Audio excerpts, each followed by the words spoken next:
اعوذ باللہ من الشیطان الرجیم بسم اللہ الرحمن الرحیم. خواتین و حضرات السلام علیکم ورحمۃ اللہ وبرکاتہ ومغفرتہ. پروگرام احکام شریعت اور فرض علوم سے متعلقہ تفصیل کے ساتھ ایک دفعہ پھر آپ کی خدمت میں حاضری کا شرف حاصل ہو رہا ہے.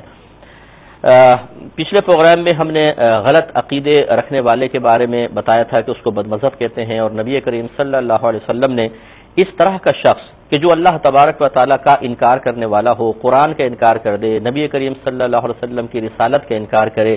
یا جنات، جنت، دوزخ، جن، فرشتے، آخرت، تقدیر وغیرہ کا منکر ہو، اس سے جو رویہ اختیار کرنے کے سلسلے میں تعلیم عطا فرمائی ہے وہ یہی ہے کہ جب تک یہ تائب نہ ہو جائے، اعلانیہ طور پر اپنے گناہ کا اعلان کر کے اعلانیہ طور پہ توبہ نہ کر لے، اس کا سوشل بیک آؤٹ کرنا انتہائی ضروری ہے کہ نہ اس سے کلام کریں، نہ اگر یہ بیمار ہو جائے تو عیادت نہ کریں، نہ اس سے دعا سلام کی جائے، اگر مر جائے تو اس کے جنازے میں شرکت نہ کریں، کوئی خوشی کا اظہار کرے یا اپنے گھر میں خوشی کی تقریب رکھے تو اس کی تقریب میں شرکت نہ کریں. وجہ اس کی یہ ہے تاکہ اس کو گناہ کا احساس ہو. یہ بھی مطلب یہ کہ مذہب اسلام کوئی نفرت نہیں عام کر رہا، یہ جدائی نہیں چاہتا، بلکہ اس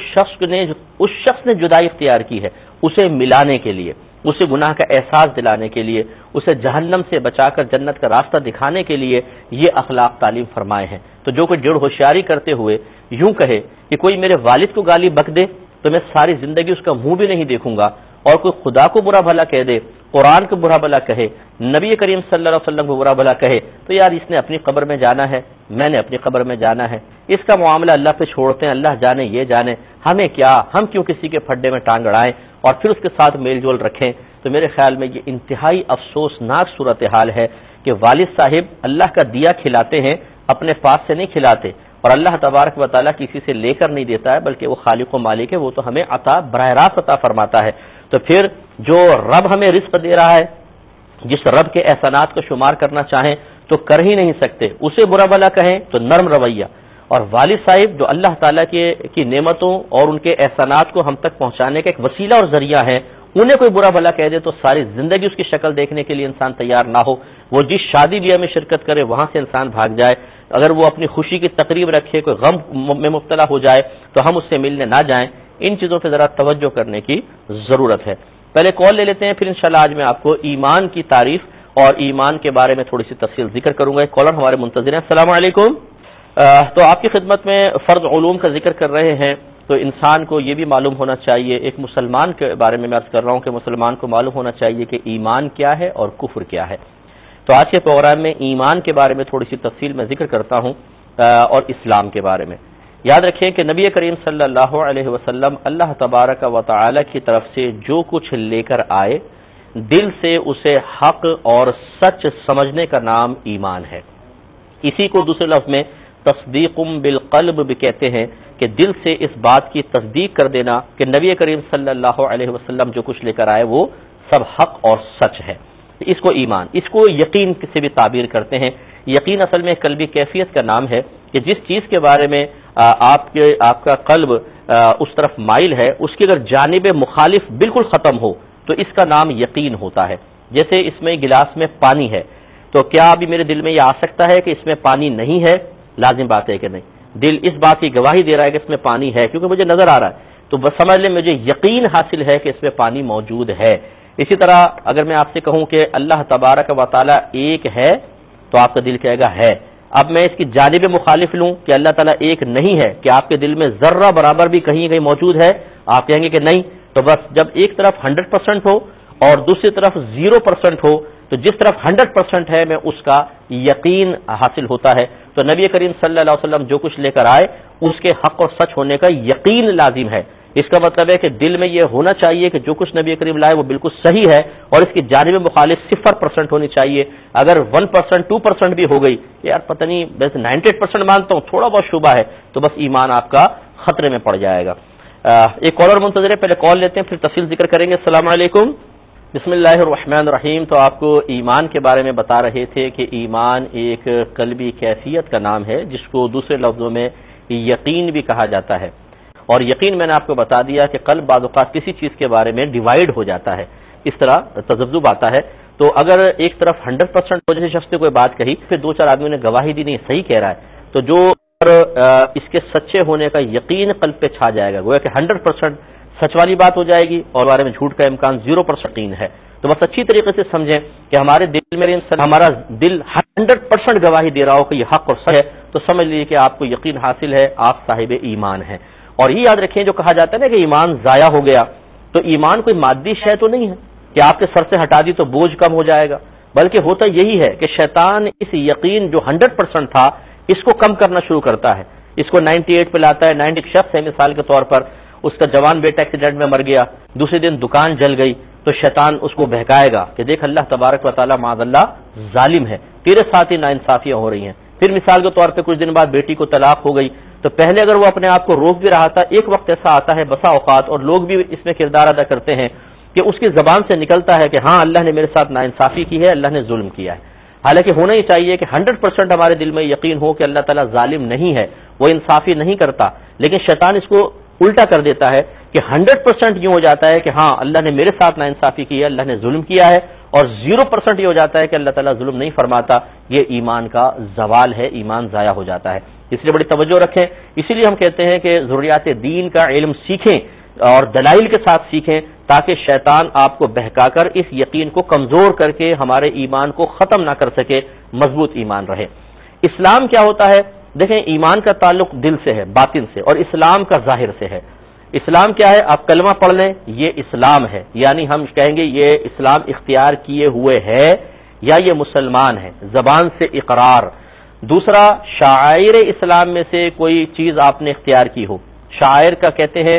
علامات کو، کہ اسلام کی جو بنیادی علامات ہیں، آپ چاہے زبان سے کلمہ نہ پڑھیں لیکن ان کو اختیار کریں، ہم کہیں گے یہ مسلمان ہے، اور ہم اس کو اسلام سے تعبیر کریں گے کہ اسلام اس میں نظر آ رہا ہے۔ مثال کے طور پہ آپ کے محلے میں ایک شخص ہے، اس نے کبھی آپ کے سامنے کلمہ نہیں پڑھا، کبھی مسلمانی کا اقرار نہیں کیا، لیکن نماز پڑھتا ہے، رمضان میں روزے رکھتا ہے، وہ قربانی کرتا ہے، تو بس یہ ہم اس کو مسلمان مانیں گے، کیونکہ اس کا ظاہر جو اعمال اختیار کیے ہوئے ہیں یہ مسلمانوں کے اعمال و افعال ہے اور شعائر اسلام ہے۔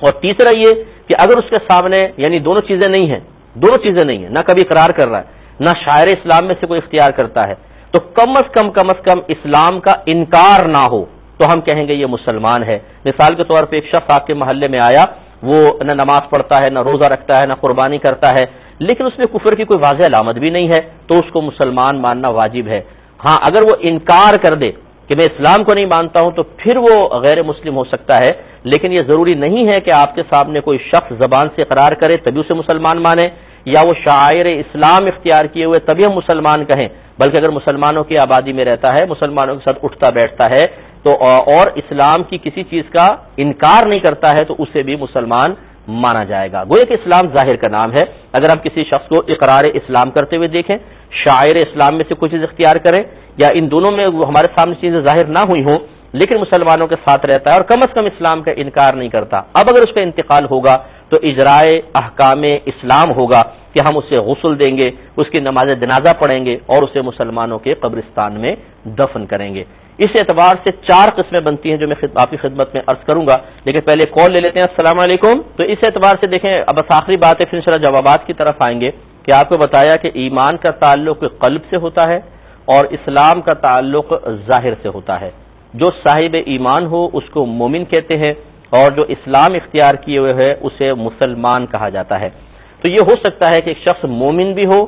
مسلمان بھی ہو، جیسے جو میرے مسلمان بھائی بہن سن رہے ہیں کہ آپ ظاہری طور پہ کلمہ پڑھتے ہیں، اقرار اسلام کرتے ہیں، کم از کم انکار اسلام نہیں کرتے، اور شاعر اسلام اختیار کیے ہوئے ہیں، اور دل سے آپ تصدیق بھی کرتے ہیں، تو مومن بھی ہیں اور مسلمان بھی ہیں۔ دوسرے وہ لوگ ہیں جو نہ مومن ہیں نہ مسلمان ہیں، جسے غیر مسلم جو اپنا اعلانیہ طور پہ کہتے ہیں ہم غیر مسلم ہیں، تو نہ وہ مومن ہے نہ وہ مسلمان ہے۔ تیسری قسم وہ ہوتی ہے کہ مومن تو ہو مسلمان نہ ہو، اس کو یہ سمجھ لیں کہ ایک شخص ہے بستر مرگ پہ پڑا ہوا ہے، غیر مسلم ہے، کوئی قریب موجود نہیں، لیکن آخری وقت میں اللہ تبارک و تعالی نے اس کو ہدایت دی اور اس کے دل میں خیال آیا کہ مذہب اسلام حق مذہب ہے، لہذا اس نے اپنے سابقہ عقائد باطلہ سے توبہ کی، اللہ تعالیٰ کی وحدانیت کے اقرار کیا، نبی کریم صلی اللہ علیہ وسلم کو نبی مانا، قرآن کو اپنا امام تسلیم کیا، یعنی جو ضروریات دین تھے وہ سب اس نے کر لیے، لیکن اب کسی کے سامنے اقرار نہ کر سکا اور اس کا وصال ہو گیا، تو ہم یہ کہیں گے یہ مومن تو ہے کیونکہ اس کے دل میں ایمان آ چکا تھا، لیکن ہم اسے مسلمان نہیں مانیں گے کیونکہ وہ غیر مسلم معروف تھا، ہمارے سامنے تو اقرار نہیں کیا، تو ہمیں کیا پتا کہ اس نے اسلام قبول کیا تھا کہ نہیں کیا تھا، لہذا اجرائے احکام اسلام نہیں ہوگا، ہم اس کو اس کے جنازے غسل نہیں دیں گے، جنازے کی نماز نہیں پڑھیں گے، مسلمانوں کے قبرستان میں دفن نہیں ہونے دیں گے، وہ غیر مسلم کے قبرستان میں دفن ہوگا، لیکن انشاءاللہ جب یہ بروز قیامت اٹھے گا تو عند اللہ چونکہ مومن تھا، اللہ باطن کا حال جانتا ہے، یہ انشاءاللہ جنت میں جائے گا۔ اور چوتھا وہ ہے کہ جو مومن نہ ہو مسلمان کہلائے، یہ نبی کریم صلی اللہ علیہ وسلم کے دور کے منافقین تھے کہ جو ظاہر سے زبان سے کلمہ پڑھتے تھے، شاعر اسلام اختیار کیے ہوئے تھے، قربانیاں کرتے تھے، جہاد میں جاتے تھے، نبی کریم صلی اللہ علیہ وسلم کے پیچھے نمازیں پڑھتے تھے، لیکن دل سے نبی کریم صلی اللہ علیہ وسلم کو